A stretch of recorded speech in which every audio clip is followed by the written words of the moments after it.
Már óvis koromban is jobb szerettem ugye a fiús dolgokat, a fiú szerepekkel azonosultam, a fiúkkal játszottam együtt, de ennek nem tulajdonítottam akkor nagy szerepet. Sokáig próbáltam cis-hetero fiú lenni.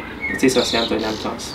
Pubertás korban kezdődött el az, hogy ugye a fiúknak elkezdtem mutatni a hangja, a lányok meg ugye elkezdtek idomosodni. Én meg ott voltam kis soványan, a mellkasom totálapos volt, még mindig az, aminek rohadtul örülök. Végül szerencsére elmentem egy pszichológushoz, eljutottam a Symposium Klubba, ahol itt több embereket ismertem meg, akkor még így megpróbáltam biszexuális fiú lenni, ami később kiderült, hogy nem annyira stimmel. Éjszakákban át azon sírtam, hogy nem érzem magamat lánynak, de most akkor mit csináljak? Aztán jött a kamaszkornak az a része, amikor gimnáziumban megismerkedtem az internettel. Felfedeztem YouTube-on, Tumblr-on, különböző szociális médiás oldalakon az LMBT-nek eleve a fogalmát, a sokrétűségét. Akkor volt egy olyan, hogy a szimpóziumban egy beszélgető partner volt egy nagyon menő transzlány, akire így magabiztos volt, és gyönyörű, és szuper cool, és igazából azután kezdtem fantáziát látni az egészben, hogy őt láttam. A gimnáziumban a legjobb barátom, ő mindig kérdezte tőlem, hogy ma milyen napod van, hogy akkor fiúként érzed magad, lányként érzed magad, hogy vagy, hogy akkor én milyen megszorítást használjak, és nagyon kedves volt, meg próbálta ezt az egészet tiszteletben tartani, de ahogy közeledtem a 18-hoz, egyre inkább úgy éreztem, hogy nem tudok mit kezdeni a lány szereppel, és egyre inkább éreztem, hogy ez nem én vagyok, hanem egy szerep. Amikor úgy éreztem, hogy tényleg szeretnék ebbe az irányba menni, akkor elkezdtem a szakvéleményemét megszerezni, pszichológiai és pszichiátriai, ami a hormonok szedéséhez, meg a későbbi hivatalos nemváltáshoz kell. Most a szakpszichológusi véleményhez töltöm ki folyamatosan a személyiségtesztet, azt visszaküldöm majd a pszichológusnak, és egy hét múlva meg lesz a vélemény, és már csak a nőgyógyászati vizsgálatra van szükségem, aztán pedig beküldöm a kormányhivatalnak a kérvényemet, és reménykedek a legjobbakban, hogy hamar megkapom az új irataimat. A régi nevem az A betűvel kezdődött, és szerettem volna valami olyat, ami hasonló helyen van az ABC-ben, tehát A vagy A. Anyukám mondta, hogy ha lánynak születek, akkor vagy Anna, vagy Andrea lettem volna. És a Hidvégi Andreának rosszabb a ritmusa valahogy, úgyhogy Hidvégi Anna lettem. De az sem utolsó szempont, hogy a kedvenc zenekarom az Anna and the Barbies. Szépen minden egyes barátommal egyenként megbeszéltem, hogy gyerekek, szerintem én most már vagyok, aki vagyok alapon. Sokkal kényelmesebben érzem magamat Gáborként. 2017. februárjától vagyok hormonokon. Az antiandrogén csak addig kell, amíg van tesztoszteron a véremben, tehát hogyha megszabadulok azoktól a részeimtől, akkor már nem lesz rá szükség, de ösztradiolt jelenleg úgy lesz, hogy életem végig szedni kell, vagy amíg nem tudnak mesterségesen petefiszket csinálni. Puhább lesz a bőröm, átrendeződnek a kis zsírpálnáim, nőiesebb alakra, melleim nőnek, az arcom is feminizálódik tőlük. Lelkileg sokkal érzékenyebb lettem, tehát sokkal jobban tudok örülni is dolgoknak, meg sokkal hisztisebb is vagyok, de van egy pár dolog, amit műtéttel lehet elintézni. Tehát nyilván van nemi megerősítő műtét, hogyha arra van igénye az embernek. Én arcműtétben gondolkozom, mert az államnak nem örülök annyira. Úgymond nem is volt ilyen kis békeállapot saját magammal, mert rögtön következett az, hogy te jó ég a família, mit fog erre reagálni. Édesanyámtól elhangzott jó párszor az, hogy de miért nem tudok csak szimplán leszbikus lenni.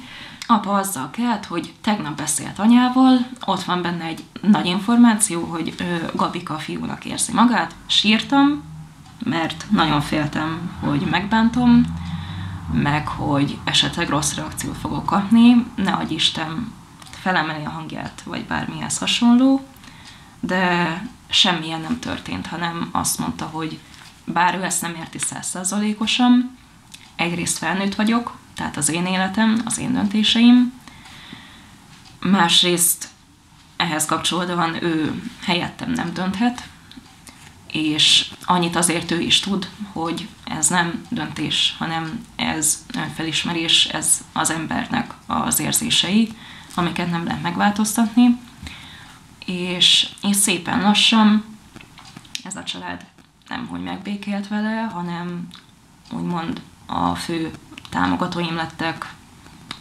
lélekben, tanulmányokban, iratváltoztatásban, mindenben. Szüleimnek is jól sikerült az előbújás, a baráti körömnél is, munkahelyemen is tök jól fogadták. Még a Facebook coming outom is nagyon pozitív volt, tehát így nagyon bemákoltam a dolgokat. Hát öcsém lett az egyik nagy pártfogom, mert ő megimádta azt, hogy a monogramom az lesz, hogy mag, és ő állandóan szóviccekkel traktált, mondta, hogy majd elültet, és szépen kihajtok neki az udvarban, meg hogyha néha rossz megnevezés használt most anyukám, tehát hugomnak meg nekem szólt volna, hogy lányok, akkor ugye hugom rá szólt, hogy anya nem, mert csak én vagyok a lány, a Gabi nem az. Vagy pedig, hogyha szólt volna nekem most anyukám, akkor kisöcsém rászólt, hogy de anya, óvatosan a nevekkel, mert vagy Gabit mondasz, vagy Andris mondasz, de hogyha Gabi, akkor Gábor, és így kisöcsém imádta kiigazítani a familiát. Szoftverfejlesztő vagyok. Biztosítási rendszereket fejlesztek. Én a munkahelyemen lányokkal szemben diszkriminációt sose tapasztaltam. Engem se diszkriminálnak, pedig én még transz is vagyok. Mindig örülünk az új női munkatársaknak, szeretnénk, hogy megmaradjanak, ez vagy sikerül, vagy nem. Tehát nyilván a fiúk is vagy megmaradnak nálunk, vagy nem. Informatikában nagyon sok a transznő. Tehát nekem is egy csomó olyan transznál ismerősöm van, akik valamilyen komoly IT tudással rendelkeznek, és ilyen területen dolgoznak, vagy szeretnének dolgozni. Problémát az nagynénémnek a reakciója, meg folyamatos támadásai képzik. Ő így olyanokkal traktált, hogy a sátánista eszmék befolyása alá kerültem, nagy gonosz hatalomnak a befolyása alatt áll a világunk, és azért vannak meleg, meg transznemű emberek, hogy az emberiség kihalását okozzuk.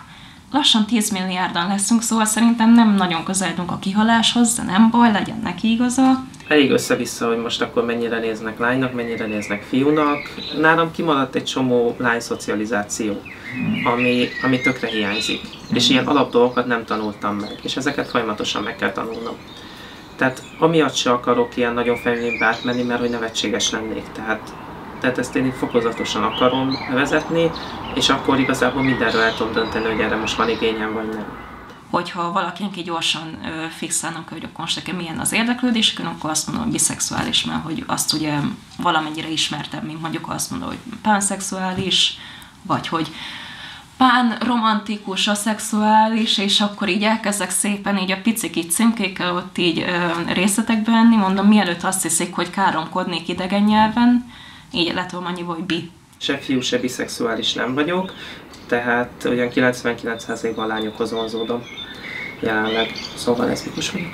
El szeretném kezdeni a hormonszedést, és hát ugye édesanyám még mindig mondja, hogy a műtéteket jó alaposan gondoljam át, és én továbbra is úgy érzem, hogy mellkasi műtétre nekem szerintem nincsen szükségem, mert hogyha rendszeres edzésre végre rászoknék és kialakítanék magamnak egy ütemtervet, akkor teljesen lapos mellkasom lehetne, viszont hiába fogja idővel ugye a tesztoszteron megszüntetni a ciklust, én szeretném, hogyha ki lenne műtetve a méhem, mert tehát egyszerűen ennek az egy felesleges és zavaró dolognak tűnik. Műtéteken gondolkodom jelenleg, az még a jövő zenéje. Illetve hát ami nekem magas prioritás lenne, hogy végre valami párom legyen.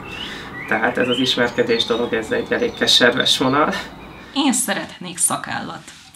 Ennyit tudok támpontnak adni, hogy így a deszkásrác, kicsit így favágó beütéssel, egy ilyen kis körszakálkával, lehetőleg olyan 5 éven belül. A magyar állammal is le kell szkandereznem, hogy ők fogadjanak el lánynak, és ez se egy egyszerű dolog. A Facebookos előbújás az ugye 2 dolgot jelentett. Megváltoztattam a nevemet, és ezzel együtt ugye beállítottam a nyilvános adatoknál azt, hogy ugye a nemem az férfi. A másik pedig, hogy írtam egy nyílt levelet, felismertem magamat, megbékeltem önmagammal, és hogy szeretném, hogyha ezt a Facebook oldalam is tükrözni, és akik ismernek, azok engem ismernének, és nem azt a maszkot, ami mögé be voltam bújva 10-valahány éven keresztül.